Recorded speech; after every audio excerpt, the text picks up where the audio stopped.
Ça y est, c'est fait. Augustin Sidi Diallo a été à nouveau porté à la tête de la Fédération ivoirienne de football et ce pour les 4 prochaines années. Sa réélection a eu lieu le samedi dernier lors de l'Assemblée générale élective de cette institution. À Yamoussoukro, les temps forts de cette rencontre, c'est maintenant. Yamoussoukro, Fondation Félix Houphouët-Boigny, sous les yeux de son père, le repère Abdoulaye Diallo, Augustin Sidi Diallo a pu mesurer à l'applaudimètre le soutien des clubs et groupements d'intérêt du football ivoirien lors de sa réélection à la tête de la FIF ce samedi 20 février 2016. Après que le TAS ait rendu son verdict sur le recours déposé par le candidat déchu Salif Bitogo, rien ne pouvait empêcher le champion d'Afrique 2015 de briguer son second mandat. Rien, pas même l'absence de 9 clubs parmi lesquels la SEC, l'AS Tonda, la FAD, l'AS Dinguélé agirent. Pas aussi la coupure d'électricité qui a retardé la fête de 30 petites minutes. Pour la première fois, tous les invités ont pu assister aux différents travaux à la demande de Sidi Diallo. Ils étaient par contre bien présents, ces clubs fidèles aux idéaux de la liste présidée par Augustin Sidi Diallo. Eux, ils ont acclamé à 100% le patron de la Maison de Verre devant Augustin Senghor, représentant la CAF, et Maître Abega, envoyé spécial de la FIFA, et Moumouni Silla, représentant le ministre des Sports. Une élection donc certifiée par ces instances.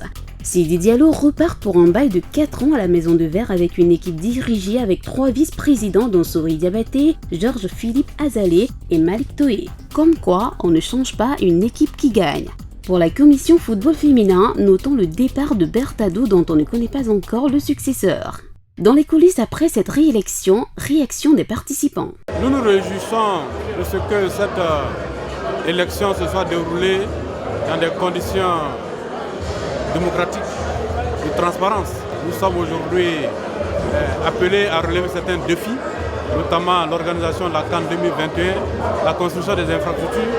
Donc il est important que nous ayons un président qui soit au point de la légitimité des présidents des clubs et de l'ensemble des acteurs de football. Vous avez entendu l'expert de la FIFA que le travail qui a été fait par la commission électorale indépendante était un travail de qualité qui a même été reconnu au niveau de Zurich. C'est la preuve que nous n'avons pas eu de parti pris.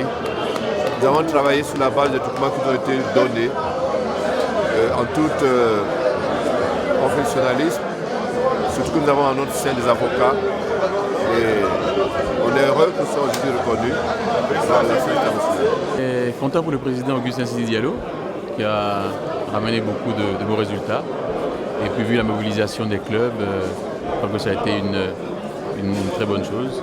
Nous sommes très contents, membres de la liste. 4 années s'annoncent, je pense que ce sera un gros challenge, lui-même l'a dit. Les 4 années à venir seront certainement plus difficiles que les 4 années précédentes.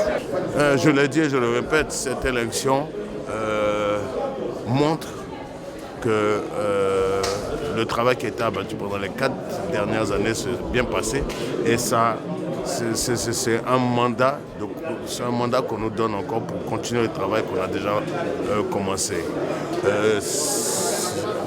Ça montre qu'on est en phase, et tous les délégués ici présents aujourd'hui sont en phase avec la politique qui est menée au sein de la Fédération ivoirienne de football et souhaitent que nous poursuivions cette politique. Donc pour nous, c'est un aveu de confiance, un gage de confiance. C'est dire qu'en résumé, continuez, vous avez bien travaillé. C'est un nouveau challenge pour Augustin Sidi Diallo. Le premier challenge est de ramener la sérénité dans la famille du football ivoirien qui a d'autres défis à relever en 2021 en organisant la Coupe d'Afrique des Nations.